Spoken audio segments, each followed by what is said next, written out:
Let's call to order the Northwest Communications Union District Meeting, Governing Board meeting. It is February 9th, 2021. Time is 6:08 p.m. And to begin tonight's meeting, is there any adjustments, changes that need to be made to the agenda? Nay. Okay, moving on, let's begin with roll call. I am Sean Caio, the representative for Enosburg and board chair. Ken. Ken Millman, Alberg rep. Brenda. Brenda Churchill, Bakersfield. Jacob. Jacob Kane, I'm the new Sheldon rep. Stu. Alberg, alternative rep. JR.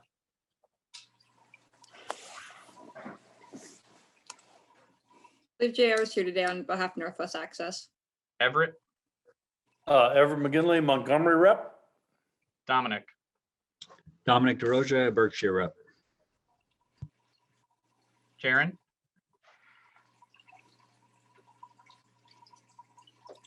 Sharon Fagard standing in for Richford. Elizabeth. Sorry, couldn't find the unmute button. Elizabeth Nance, I am Swanton Village and Town. And Sean Coleman. Mute. Northwest Regional Planning. Emily. Northwest Regional Planning. All right. Moving on to approval of last meeting minutes. I got to look at them. I didn't see any glaring issues. Anybody else have any changes or things that need to happen with the minutes? Otherwise, we will accept a motion to accept last meeting's minutes. Motion to accept minutes. Seconded. I think that was Ken, right? At Yep. first. Yep. Motion to accept minutes. Motion made by Ken, seconded by Stu. Any further discussion? All those in favor signify by stating aye. Aye. Any opposed? Minutes approved. Emily, treasurer's report. All right, here's the treasurer's report for February 9th. There was $12.49 spent on the Google email client. The way that came in was a like $15 invoice and then a credit back because taxes were originally charged and then refunded. So that's the only new disbursement. There are still bills to present related to the CUD planning grant, and the reason for that is that we have not received word from the Department of Public Service that we have that extension in hand, and so we are waiting on those for that information on the extension, which as far as I'm aware, Sean, we've not received. No, Rob has, I guess they had to, Public Service Department had to fill out some paperwork to officially get the extension, and I to this date, I don't believe they've gotten official approval on that yet. So we're still waiting on that. Yeah, so it's just waiting on that. So the total ending amount in the bank account is $58,198.14. And the only change here is with out of the Vermont Community Foundation came that $12.49 for an ending balance of $24,870.01. Any questions, comments? If there being none, I'll accept a motion to accept the treasurer's report.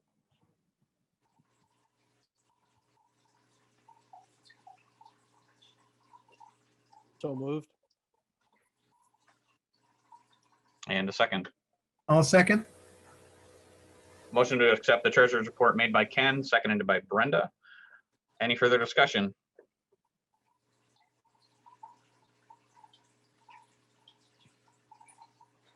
For all those who agree, signify by stating aye. Aye. Aye. Aye. Aye. Any opposed?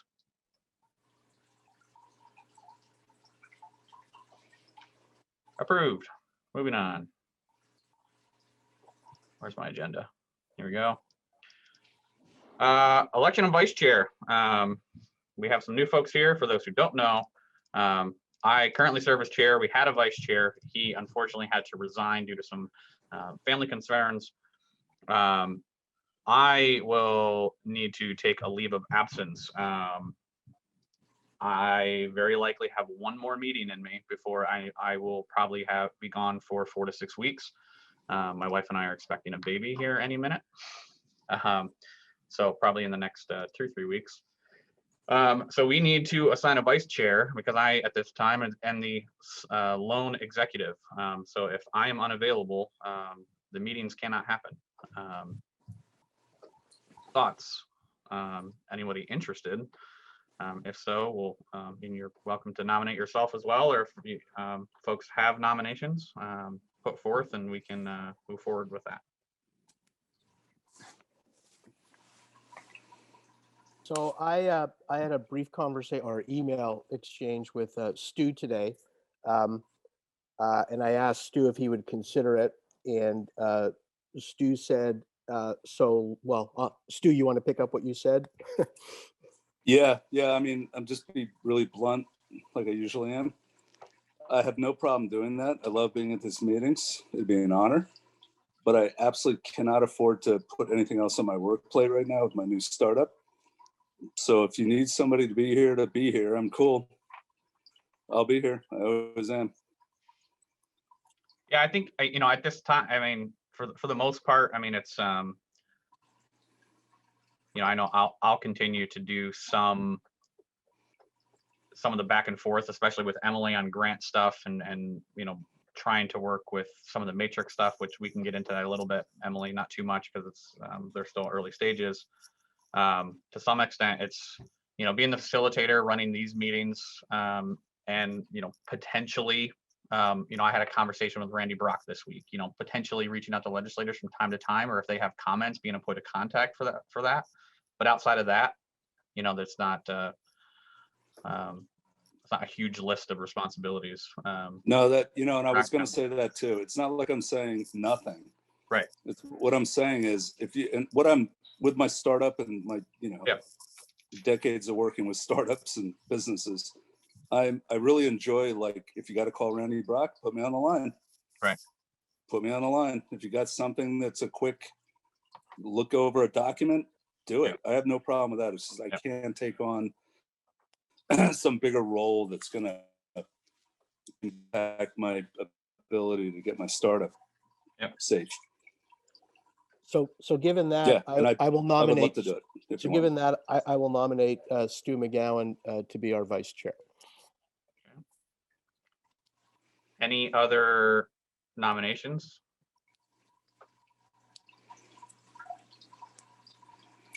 Yeah, you guys are all wise. Don't nominate. If there are no others, wait, can I nominate somebody? Go for it. Let me see. I'm looking at the list here. Ken, I want to nominate you. I'm kidding. Oh my God, I'm kidding. I'm sorry to get into that, but yeah. Yep. Nope.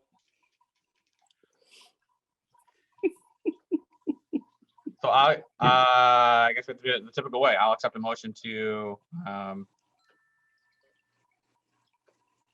accept the nomination of Stu McGowan as the vice chair.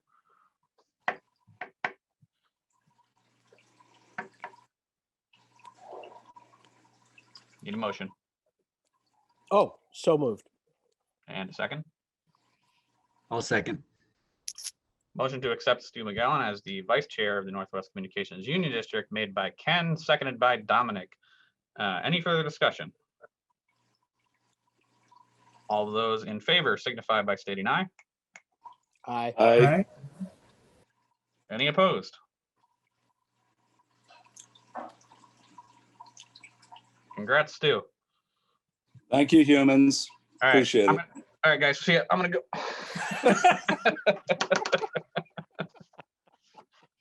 All right, buckle up, everyone, because it's different now that Stu's running the show. I Well just have a played, question. Well Stu, played. when you said Karen, did you mean Sharon? Oh, wow. No, I said neither. I said Ken. Oh, thank goodness, because I was sort of like stunned and thinking that somehow I didn't catch the joke and was also simultaneously terrified. Are you not a Karen, you're saying? I'm a Sharon, I know you're Sharon. but I'm But not you know really a the- Karen. I mean, I'm sure I've been a Karen. We've all been Karen at some point, but I I have. try not to be. Good. These Uh, meetings are getting more and more fun, by the way. Thank you for that, Sharon. I heard Ken, not Karen. I'll back Stu up on that. You probably have better internet than I do. I should do. have just nominated you, Sharon. I have a new modem, so. Let's get into CUD subcommittees. I mean, they exist somewhat. We need to continue to work towards filling them out. I know that collectively, Alberg does a great job at having a primary and several alternates. Every community needs to do the same, Enosburg included. We need to continue to build the ranks of willing and able volunteers to come and be a part of this. You know, through the survey process, we've had a few folks reach out who expressed interest in continuing to help. I've sent those emails out. Have yet to see them. But I think, you know, having folks, you know, but we have a limited group here, so it doesn't make this sense at this time for us to have, you know, working groups out of that. Sean, as my new role as vice chair, I'm gonna second that heartily. Ken reached out to me. The last thing in the world I want to do is anything like this. I've got way too much on my plate. But I also have really crappy Wi-Fi in Albert. Yeah, I know a lot of people who do. So we used to have somewhere close to 15, 20 people at these meetings. Yeah. And now we barely make a quorum. Right. There have to be other people in your communities that just need to sit in. I mean, learn some stuff. If they want to leave, they can leave. Yep. But if the word doesn't go out, we're fighting an uphill battle, period. Yeah. And just to remind folks, we have, I think, technically we created 3 subcommittees which aren't fulfilled. They're, I think, marketing, communications, finance, and project management were the 3 that we had determined that we wanted to create. Again, they somewhat exist, but they're not filled just due to lack of volunteerism. So we'll continue to work with our communities and try to get more volunteers to come to these meetings. Again, it's tough too because it's all virtual. And one last thing I'd say, Sean, is that, you know, when I was in my 20s, I volunteered and, you know, was chair of a lot of odd little organizations like Public Access in Williston. I mean, I was like 25, but it was such a great opportunity for me to learn my ropes and run this organization and do everything else. I'd highly recommend, given the average age of everybody on here, that we try to look out and see some way to target millennials and even Gen Zers, because if they have a half a brain in their head, just to all they got to do really, if they don't want to do anything, is sit here. And all of a sudden they've got a CV reference and they're going to learn stuff, and the more than likely they're going to get involved. Agreed. Do we have a package? Do we have a packaged message that we can throw out on town websites and Front Porch Forum and Facebook pages? Yeah, we have our Facebook page. We did some advertising, some awareness campaigns, especially around when we were doing the survey. I mean, we have plenty of information on our website that's accessible, and you know, towns are welcome to that. I think it also, just like we're going to have the survey, we're going to talk about the survey results. Hey, sorry. We're going to have we're going to talk about the survey results, but I think sharing that and keeping our communities updated will go a long way as well to let folks know that we're continuing to work and make progress, and that we're an organization that's here and actively working to, you know, better something that I think a lot of people struggle with in our area. So. Yeah, and one last thought on that's important stuff to have, the backup material, but really what it comes down to is what Ken did with me. He just reached out, person to person. Ken, I said, no way. And then I was like, you convinced me.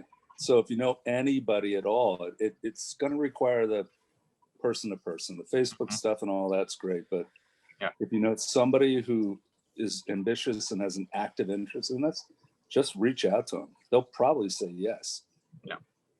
Right, and some of the legwork that I'm going to be doing this week is reaching out to a lot of the communities that I have before that are not members in the region to try to, now that we're through the holidays and past the inauguration and everything else that was going on, I think a lot of the municipalities are have a little bit of openings before town, hopefully before town meeting to try to meet with those boards and get them to join. See if they're interested, solicit them to see if they're interested to join. And Sean usually tag teams with me. I can do it alone, depending on the timing, or Emily's available as well. I think we pretty much have the message down pat by now.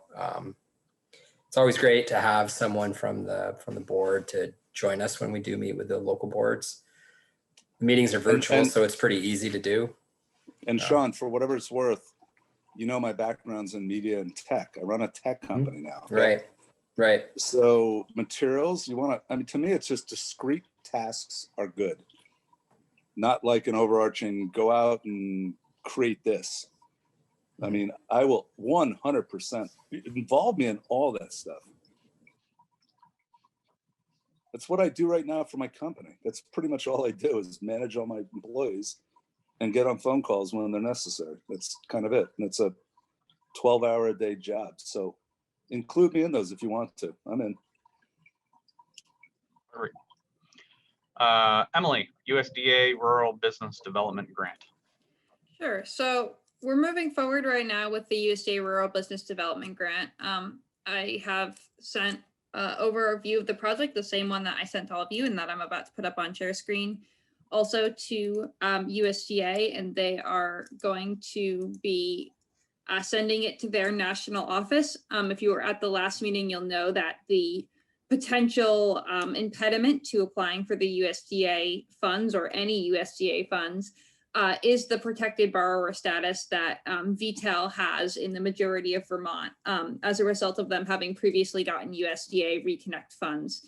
And what that means is because USDA has given them money to expand broadband access in the region, they can't give any other entity money that would compete with VTEL around infrastructure funding. This is planning funding, so that's why it's a little different, and that's why we're getting clarification from the national office. But should we be able to do this project?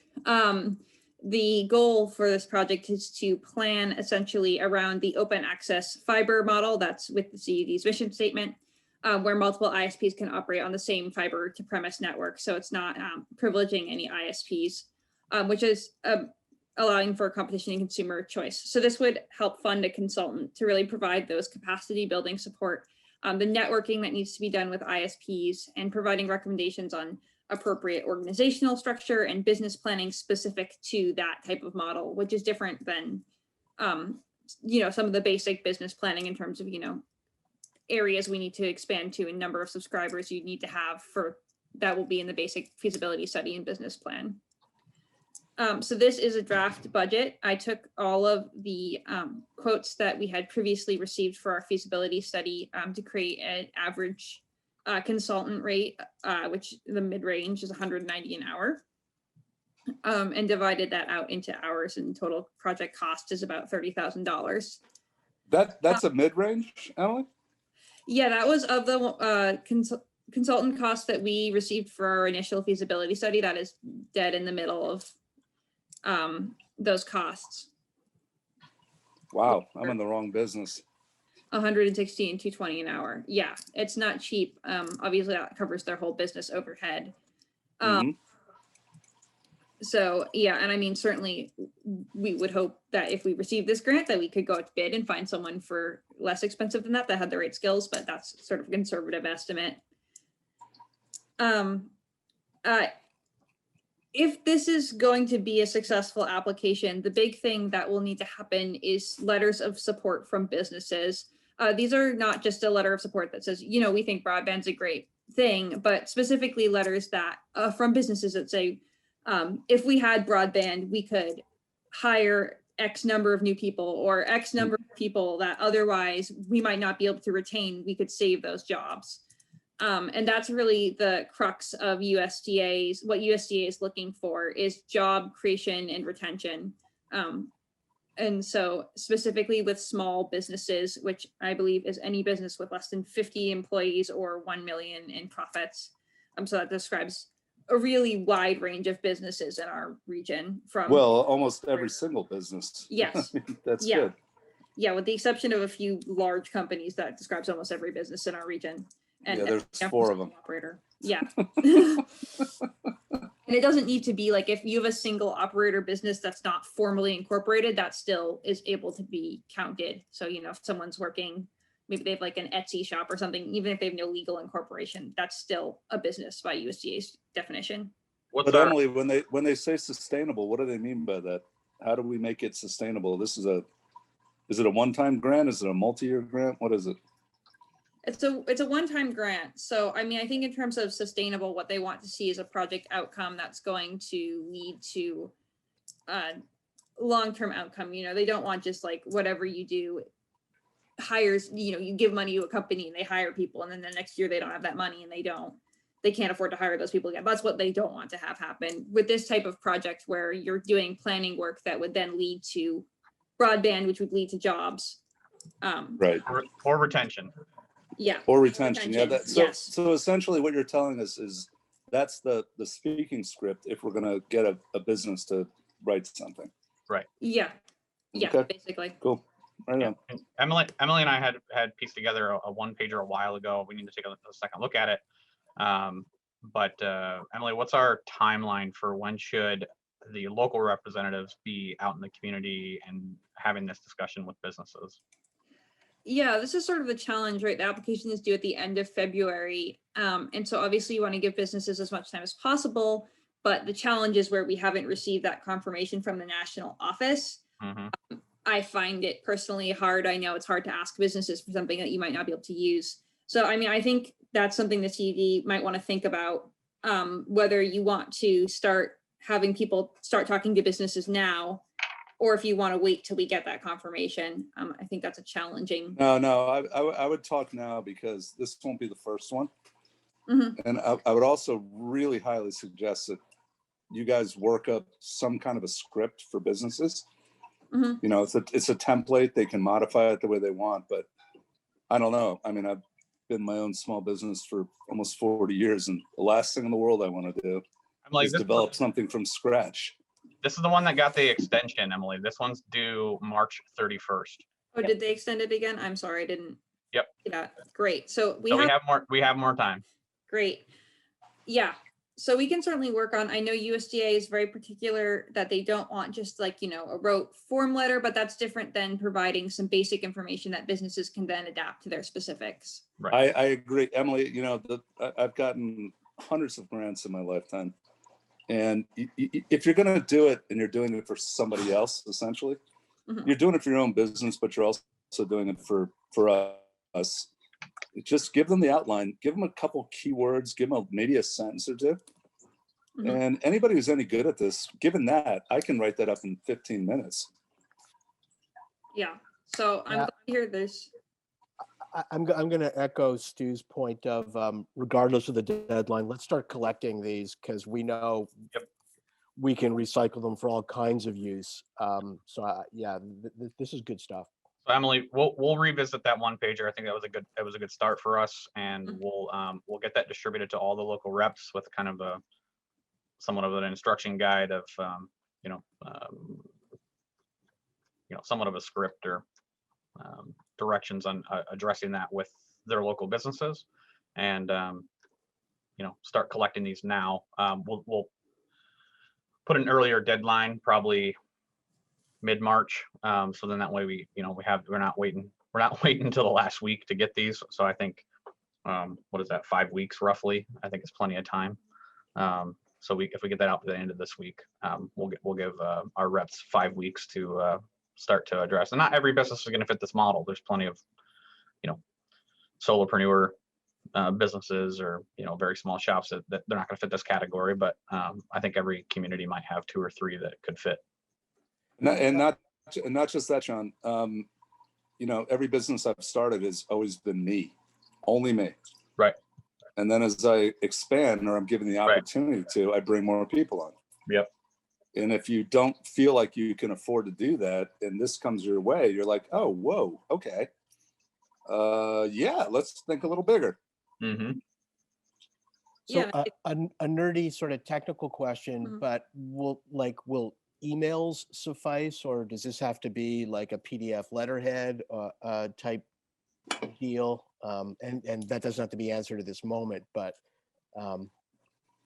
if emails will suffice, I think that'll make it a lot easier. I'll double check with USDA. I know usually some sort of letterhead or at least e-signature is generally preferred, but I'll check in with them. If I can jump in. Mhm. It's Elizabeth.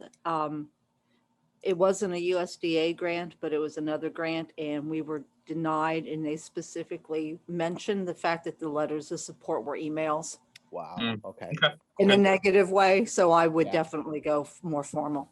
Good Thanks, to know. Elizabeth. Sure.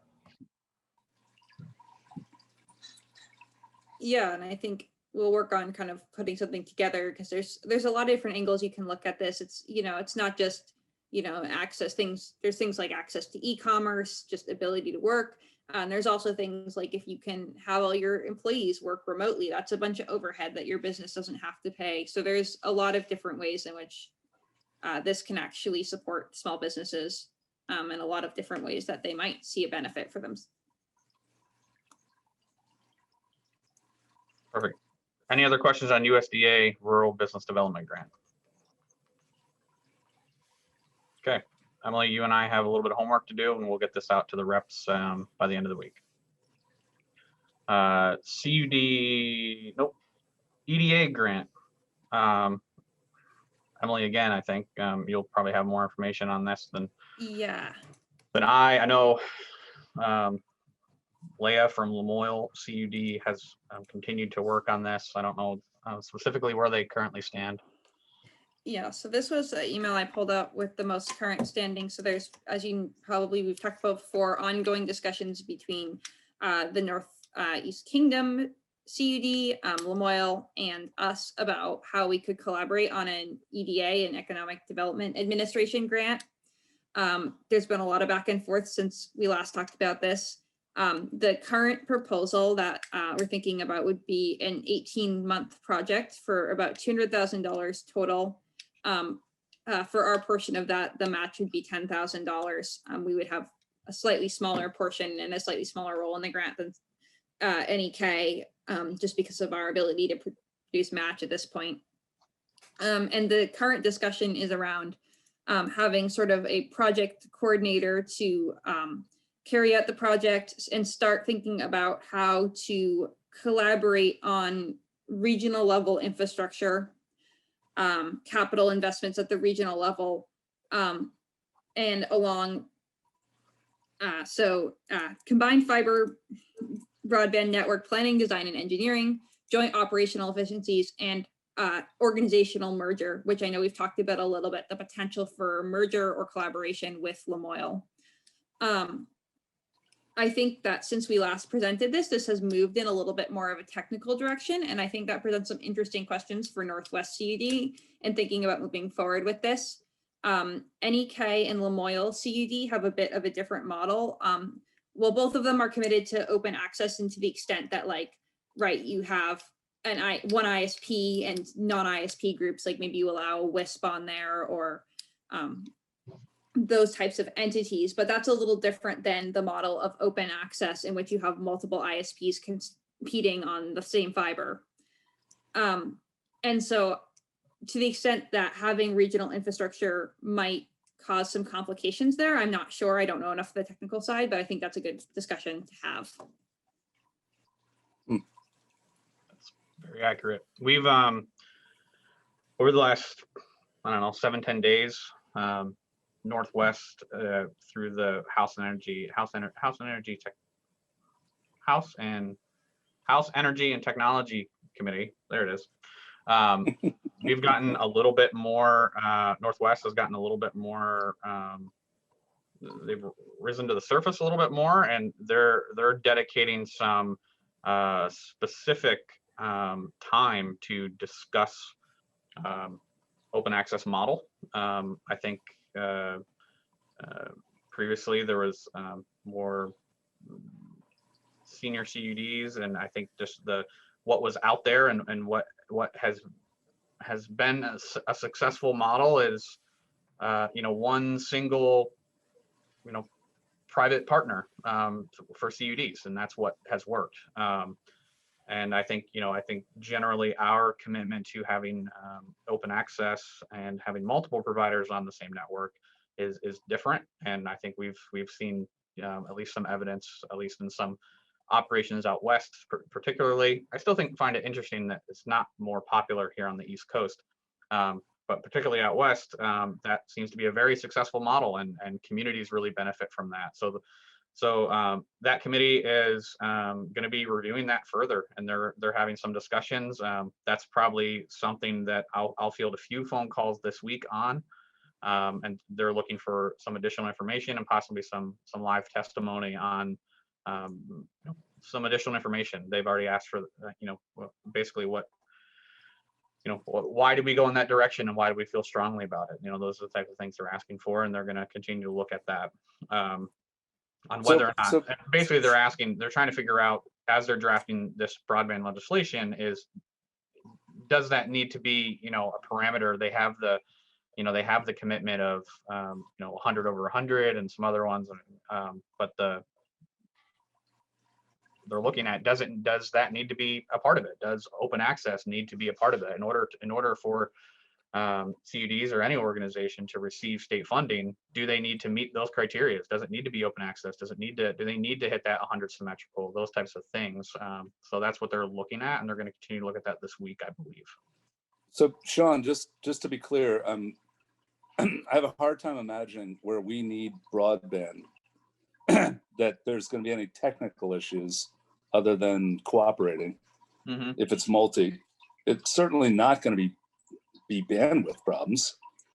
If it is, then my God, what are people doing online? I think where Emily was kind of getting into is the potential of any sort of like future merger or collaborative use, especially on like, not so much shared infrastructure, but more so how the CUDs operate. And I know there was loose discussions on us and Lamoille potentially having a more formal merger at some point, but if their model is just significantly different than ours, maybe that doesn't make sense. So it's just something for us to be aware of. And as we're working through this, we're just like them, we're kind of learning along the way. So when we get our feasibility and we start looking at business planning, it might not make sense. We're still the youngest, so we're still trying to somewhat play catch up behind all the rest and learning through this process. So yeah, the best thing about being the youngest, I'll just really quickly give an example. Africa was the last continent to get cell, right? Mm-hmm. They had nothing, and their cell in Africa is so much better than almost anywhere else in the world because they got to learn from everything else that happened and build it up. Mm-hmm. It's remarkable. Africa, best cell? Well, guess what, guys? It is. Mm-hmm. So yeah, I'm kind of excited to be the underdog. Same. Any other questions on EDA, Lamoille, NEK? Sean, I'll just echo what you said. I've been listening in on some of the Energy and Technology Committee hearings on some of them, and some of the CUDs and ISPs that I heard that I happened to catch didn't speak very favorably of the open source. And I think also there was a little bit of a difference in opinion on what open source actually means. Mm-hmm. I think just that education piece will be key as well in what you're trying to do. So just, I'm sure you probably have that in your background, but I just wanted you to make aware that that seems to be that the open source model wasn't going over very favorably. So you'll probably have quite a few questions about it. Yep.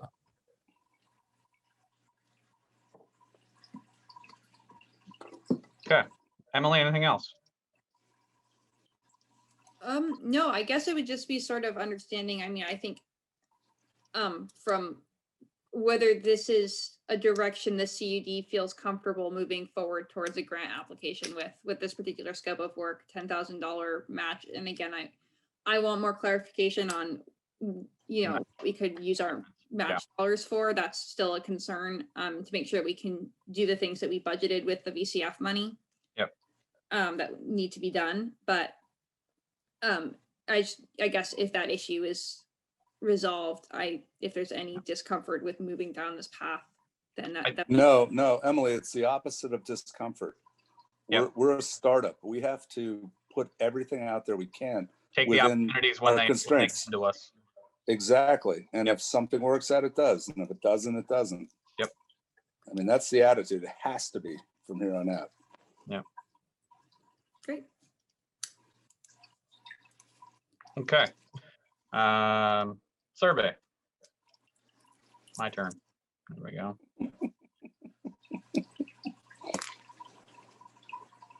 All right.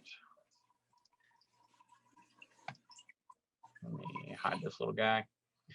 Survey. So I took, Emily, I need your help. The plan is to separate the survey results by individual community and then deliver those results to the local representatives to be able to present those to their local boards, their local trustees or select boards. I took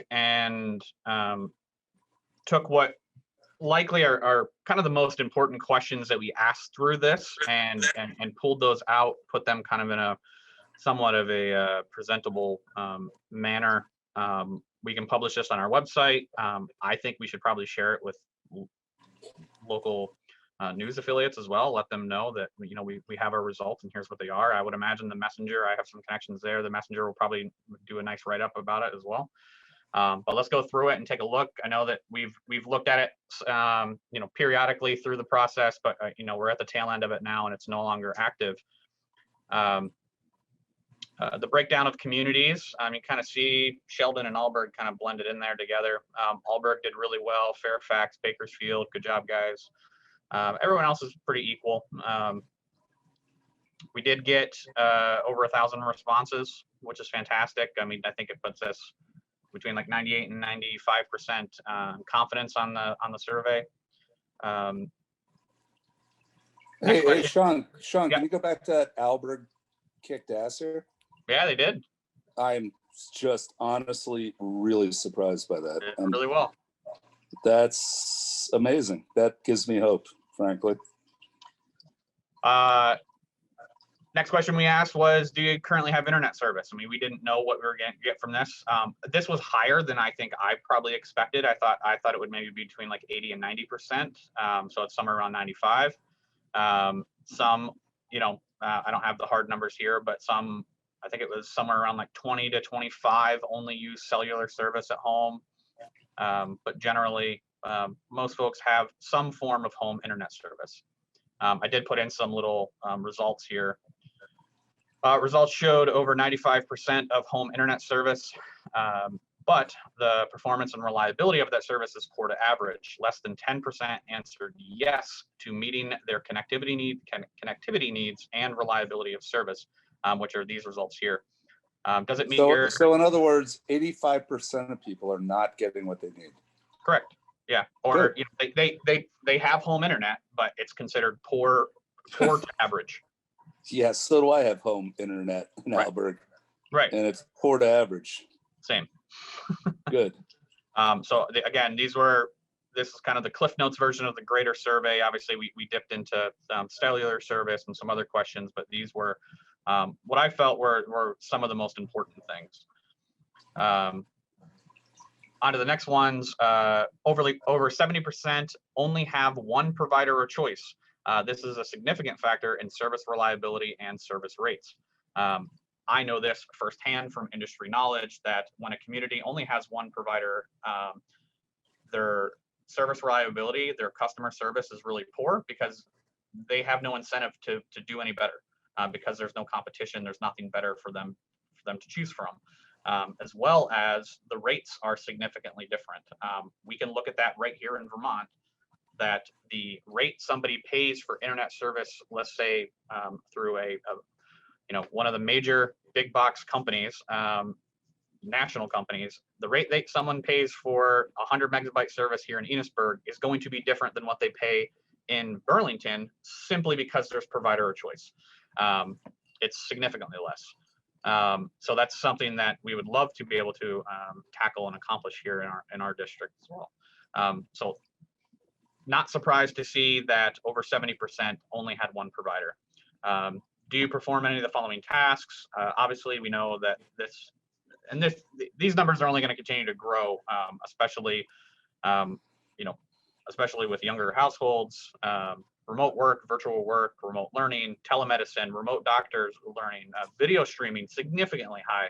I know we had a discussion a few weeks ago about video streaming and, the percentage potentially. I think we were talking maybe it was going to be 50%. It's well over 90% of homes who responded do video streaming. That was significantly higher. Again, these are all these tasks that people are performing at home all affect their internet usage, and having a higher quality service will help them be able to accomplish these things more easily and without stress. Moving on to the next section, greater speed and reliability are attributes that most respondents are seeking. Over 90% would switch providers if an affordable, fast, and reliable service became available. You can see there, better speed, reliability were the top choices. Cost, shortly behind that. I was kind of surprised by the customer service thing, that wasn't a little bit higher, but just over 30% of folks felt customer service was important. And then just under 90, really it was just under 95% of the respondents said they would make a switch if there was another choice.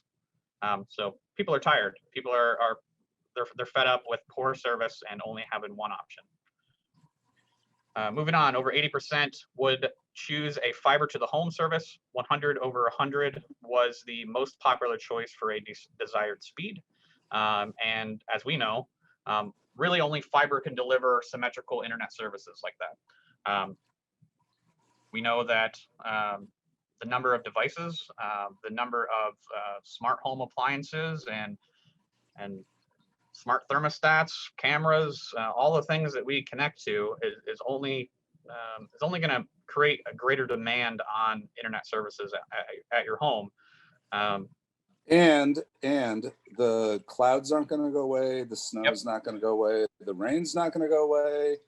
Correct. Yeah. So we see those results there. I was actually surprised to see this. I thought it would be the other way around, honestly. I was surprised to see that folks felt they needed higher levels. We saw somewhere around 15% felt that they needed a gig. Just under 30%, 500 over 500. Households are showing that they're desperate for better service, which it's promising for us, right? I think this kind of solidifies what we thought in theory of what many of the communities are feeling and are facing, but this was very clear. I had to put a little message here at the very bottom. We are pleased with the results of our broadband survey, and we appreciate the many people who took the time to participate. These results will help direct future initiatives for greater connectivity in our region. So again, this is kind of the report. We can get this out to all the different communities. It would be great if the communities could put this up on their, this is kind of the general one, as well as Emily and I will work to get the individual community reports out as well. I couldn't quite figure that out. Sean, 2 real quick thoughts on this. Can you email this to everybody? Yep. Us. And the second thing is, it's hard to say there are silver linings in COVID, but there are a lot of them. And this is one of them. I mean, our timing with what we're trying to do and anything you're doing is so critical. Obviously, everybody is suffering now who doesn't have good broadband. So thank you, COVID, in kind of a weird way. Yeah, we early on, I know Sean Coleman and I kind of had that discussion about, for the terrible things that COVID brought upon us. This is somewhat of a silver lining in that it really brought to the surface the need of broadband connectivity for everyone, and what a disadvantage the majority of Vermonters face by not having Yep. So we'll continue the hard work and we'll figure it out. And I'm sure we'll get into this later, but I just want to bring it up. All the broadband stuff that Biden's talking about, how does that affect us? Too early. You know, yeah, it's too early. I mean, I think there's some benefits. I mean, we have a new FCC chairman, which is looks beneficial. Nice. I mean, we'll see what their position is. The last one was very private industry and doing, you know, significant dumps to, you know, major cellular for 5G deployments. 5G is not, if it sees Vermont, it's going to be Montpelier and Burlington, and that's probably it. Yep. And it's going to be 10 years from now. So in that time, you know, I think organizations like ourselves and throughout Vermont, communities can figure out a better solution, you know, in a much shorter time frame. So. Well, let's just hope the Senator Leahy doesn't die anytime soon. Okay. Can I interject a question? I don't know if it's Jacob, go ahead. appropriate, but it's related to the information. Yeah. I don't have the history of the committee yet, so I don't know. There's kind of the trifecta when you talk about broadband from the technical side. There's, you know, the bandwidth that you're talking about, but there's also latency. And then more importantly, there's monthly transfer. So I hope those conversations are happening too, because Comcast just tried to roll out their 1.2 terabyte cap and people lost their mind, decidedly so. Yep. It's, I mean, gigabit is great symmetric, but if you're still going to burn up your 1 terabyte monthly transfer 10 times as fast, it doesn't do you as good in the long run. Right. So I think, you know, if we focused on the 100 symmetrical, in lieu of faster, just to make sure the transfer is there, I think that's an important. People don't always necessarily understand that from the end user perspective, but that monthly transfer is really key as we see more Zoom and streaming and remote learning going on. Yeah, I think generally the board would agree that our objective is to, at a minimum, have the 100 symmetrical as the universal service for every home and business in our district. You know, why they might not need it, every home might not need it. They're gonna, you know. I'm trying to recall the gentleman who said it, who said, you know, 10 years ago, you know, a meg seemed like a lot, you know, or, you know, 15 years ago, whatever it might be. And then 1,200 you know, baud was a you know, lot. today there's, you know, there's, you know, you have high bandwidth users that a gig is sufficient, where many homes, the majority of homes, a gig is more than what they're going to need. But in 10 years, a gig will likely be completely sufficient for a modern home with, you know, 30, 40 different devices, and their smart homes, and you know, all sorts of devices for home efficiency and things like that. It's going to eat up all that broadband, and that's why we're working towards that. To you know, there's a number of, you know, I look at it from an economic standpoint, from my actual day job. There's so many significant, you know, benefits to being able to accomplish this, you know, from a business standpoint, from residential real estate standpoints, for homes and businesses to have this as a resource it's exponential, and it's hard to quantify what that'll do for our economy. Jacob, just out of curiosity, you brought up a really good point with transfers. What's your tech background? I've been working in IT for South Burlington School District for 20 years. I do network infrastructure, switching, wireless, fiber, a lot of that stuff. Good. We need you to stay with this group, because we all have varying degrees of tech understanding, but we need somebody who really has it. And I'm not going to say for anybody else in this room, but I've got a fair amount of good tech understanding, but I'm definitely not an expert. Like, the transfer question was good, real good. It's as important as how fast your internet connection is. It's great if you got 100 meg to gigabit. I think it's phenomenal. I mean, I'm at home with my bonded DSL trying to struggle on 7 megabits. We used to have, you know, the whiteboard on the house had all the kids' sports schedules. Well, that got canceled, so we had to put it into everybody's meeting schedules. I'm trying to do Zoom. I'm on VPN, doing remote work. My wife's trying to Zoom. We have to schedule that around the kids' class meetings. So, you know, there's this thing called a whiteboard where you're like, no, I'm kidding. A whiteboard, actual. Yeah. I don't know. I might not get that one. I'm the in between. I'm 79. So what do they call us now? We're not Gen X, and we're Zennials. You know, you're called tweeners. Elder millennials. Elder millennials? Okay. You're a Um, tweener, dude. Everybody on the bottom of the trough on all the generation is called a tweener. You have the advantage of both sides of the trough. Sounds good. I like choice. Yeah, dude, it's done me very well. My point is, the tech stuff is not unimportant. In No, not at all. fact, if we don't get the tech stuff right, we're just wasting our time. That's I think that's why I got sought out and nominated for the town. Okay. So I didn't mean to derail this. Sorry. I just wanted to make sure. I think that in the early stages of planning, that shooting for maybe 2 terabyte of transfer is every bit as important as trying to reach those upper speed limits. I think 100's a great, symmetric is a great baseline. I think most households and even businesses can do really well in that as long as they have the transfer to support that bandwidth. Yep. Thank you. Agreed. Thanks, Jacob. Thanks for that. So that's something I'll flag as well too for our conversations with Matrix. Yeah. Any other questions on, where were we? Survey. I sent the link in the chat. You can grab it there, and then again, Emily and I will work on getting out the individual results to the reps for their communities to be able to share with their boards.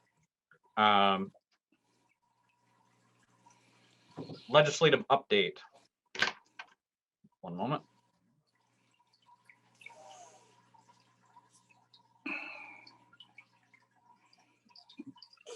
At dinner delivered.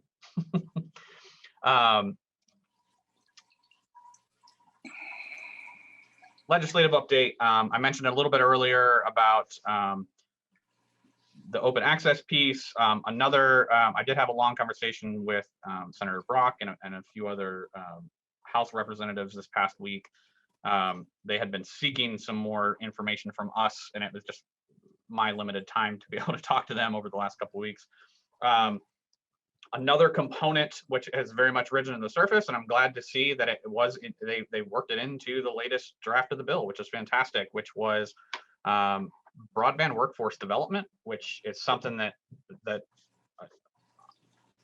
I'm confident in saying that Northwest has kind of spearheaded and helping get that as a part of the bill of all of the CUDs and all the other, private providers through the state. We're all going to be fighting for the same workforce resources, whether it's contractors or available workforce.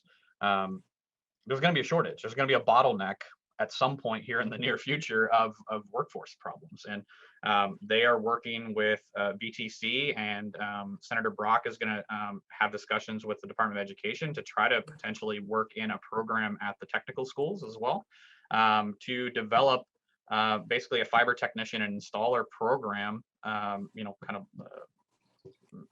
want to say they're right now they have it drafted as an 18-month program to start to develop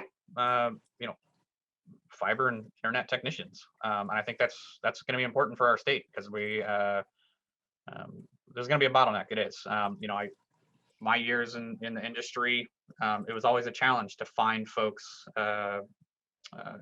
who have the skills and the knowledge and the experience to do some of this. There's also some discussions on providing subsidies for cross-training, maybe it's not retraining of technicians who work in other technology fields, still internet providers, say like DSL or cable, who want to transition into the fiber fields as well. They're looking at offering some scholarship programs for folks to be able to transition to that as well. So that's currently worked into the latest round of the legislation, which is fantastic. My dog's driving me nuts. Come on, buddy. Lay down. You're awfully loud tonight. So yeah, that has made its way into the latest draft of the bill. I can share that in the chat for those who haven't seen it. Give me 1 second. I can't think of anything else. Sean, anything else on legislative update while I try to dig this up? No, I listened to the committees early on. I wasn't able to catch everything last week, obviously, or have it listening, playing in the background or whatever. And I think the points were made earlier in the meeting that we talked about. Emily, you anything to add? Just, yeah, there's ongoing testimony with a lot of different groups if you're interested, including current ISPs in our region. and as well as a bunch of the different CEDs. So I've been trying to keep up with that as much as I can, but just definitely ongoing conversations there. They, I was asked to do some sourcing, to find some industry folks who work at current state ISPs, primarily not like Consolidated or Comcast, but places like Burlington Telecom, Waitsfield, to reach out to some of those contacts that I have there to have folks who'd willing to testify, especially specifically on the workforce development piece, and how that would also benefit their business as well, having a greater pool of skilled technicians to be able to pull from. So they've been given the names, and there's several folks who have stepped up who are willing to testify on that. So that's great news. Anything else? Legislative updates, questions, comments?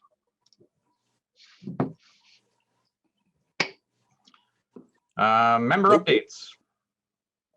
Enosburg, I don't have anything at this time. Again, I mentioned earlier, probably have one more meeting, which will be on the 23rd. And then I'll step away for a period of time, month to 6 weeks probably. So I'll miss 2 to 3 meetings likely. Other than that, we talked about it early on before the meeting got kicked off. Got an email last night. I signed up for Starlink service the moment I got the email. It's a stopgap. At least that's how I view it. It's going to be better than what I currently have. Jacob, I feel you. Pretty much anytime I jump on a Zoom call, I'm running around my house, turning the Wi-Fi off and unplugging everything. It's a frustrating thing that I have to do every single night. So yeah, it looked like from the email that I got, it said first come, first serve for deliveries, and probably mid 21 is what they're shooting for. What mid 21 is, I don't know. Hopefully they're not using the same timelines that they deliver their Tesla vehicles, because that seems to be a very broad.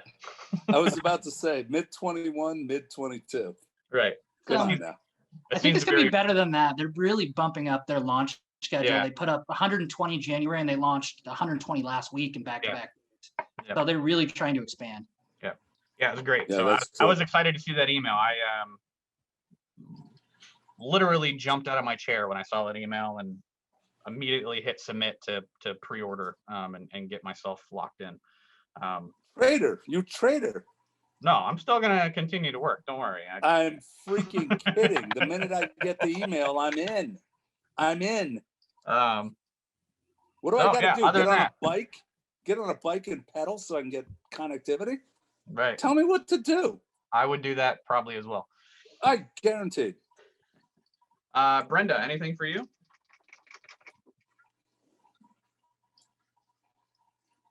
Still muted.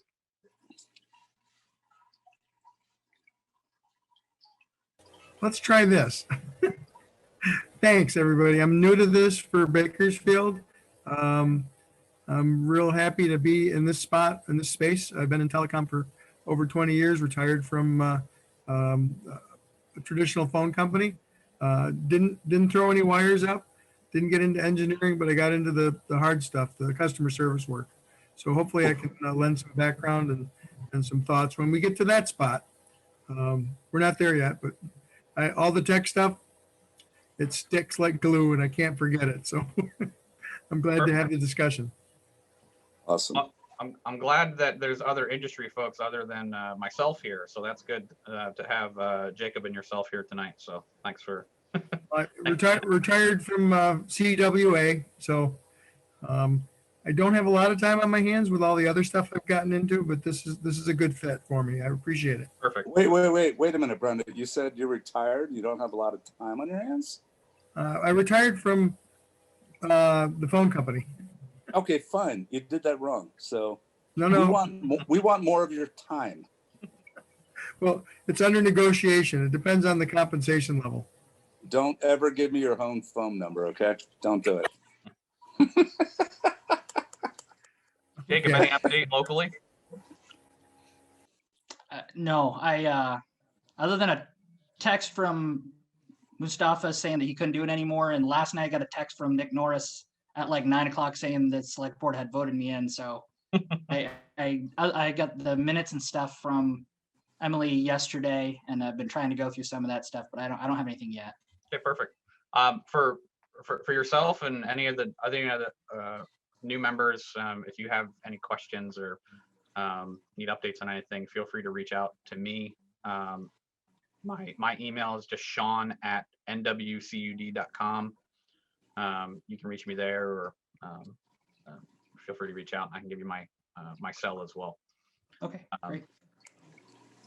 Stu, anything? No, nothing new. Okay. Essentially, the only thing I wanted to say, I was going to say this till last, but I'm really encouraged by this kind of turnover that's happening, frankly. Meaning, it's been a game of attrition for the last 3 months I've been doing this for. People who care, stay. People who don't. Yeah. And as far as I'm concerned, that's good. That's just good.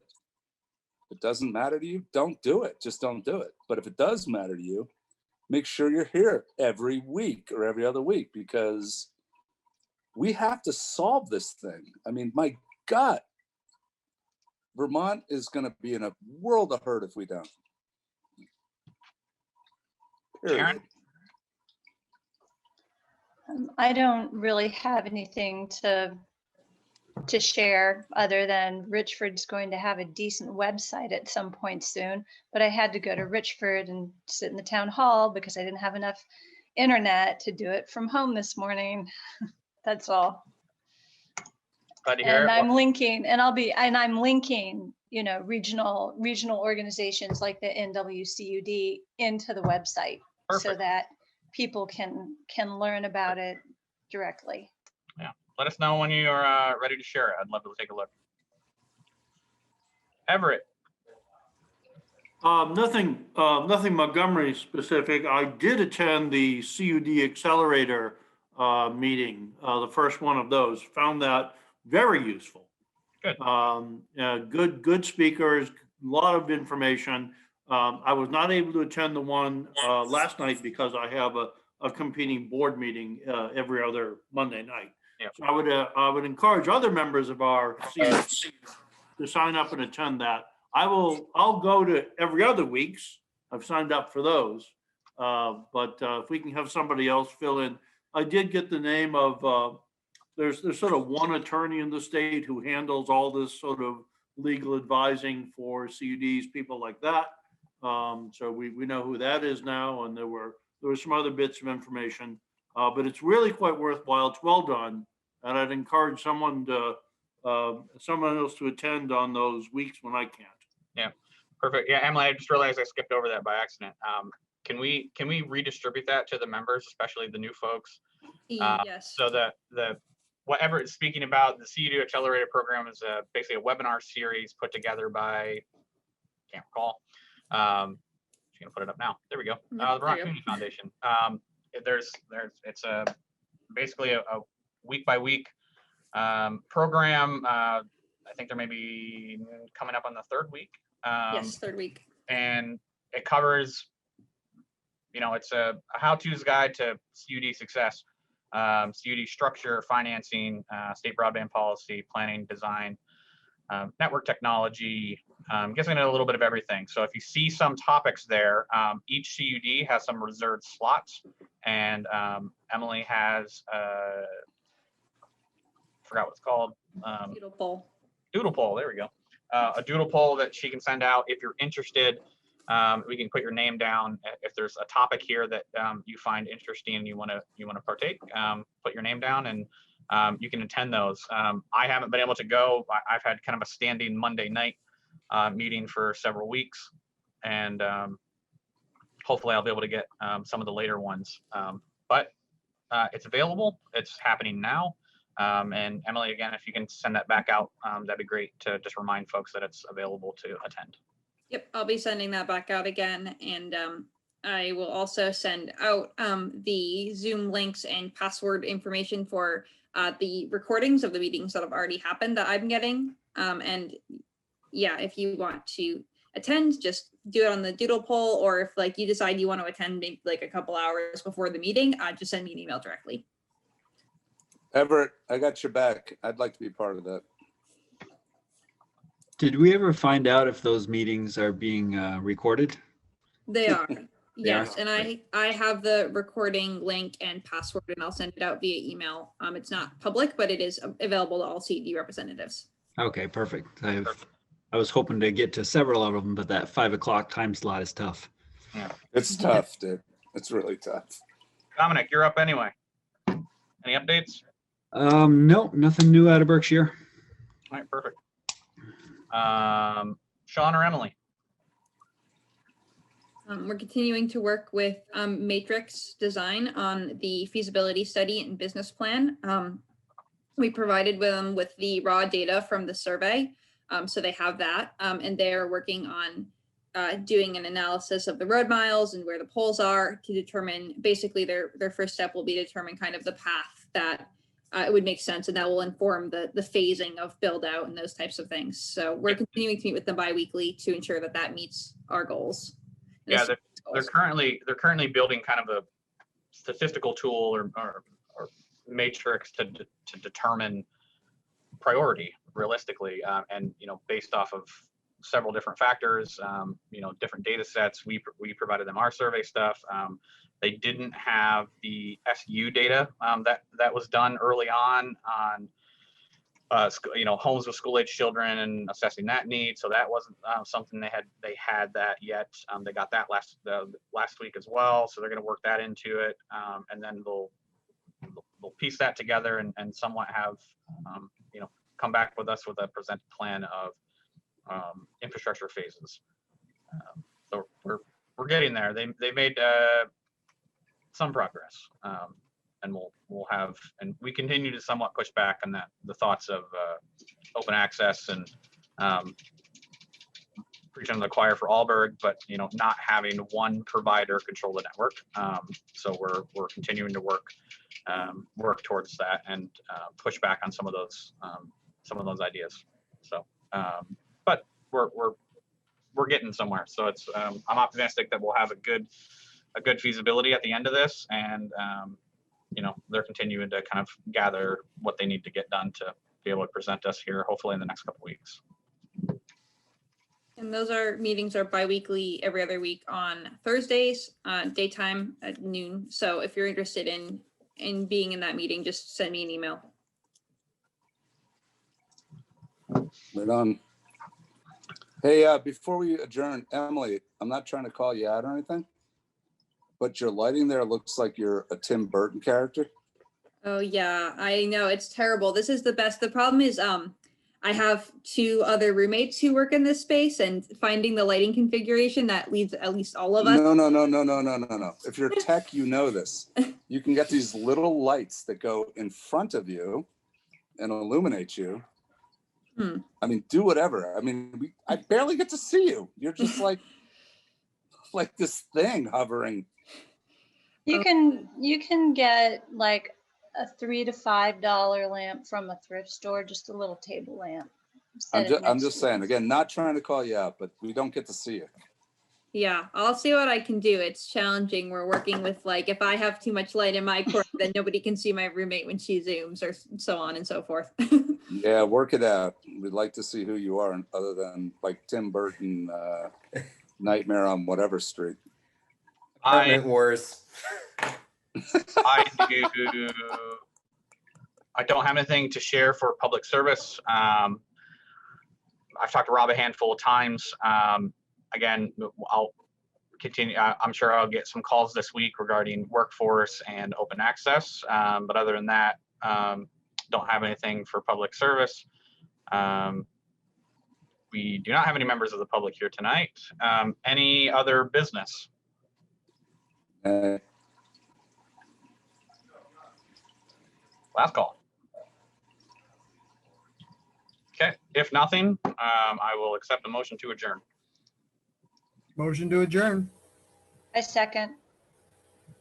Motion to adjourn made by Brenda, seconded by Sharon.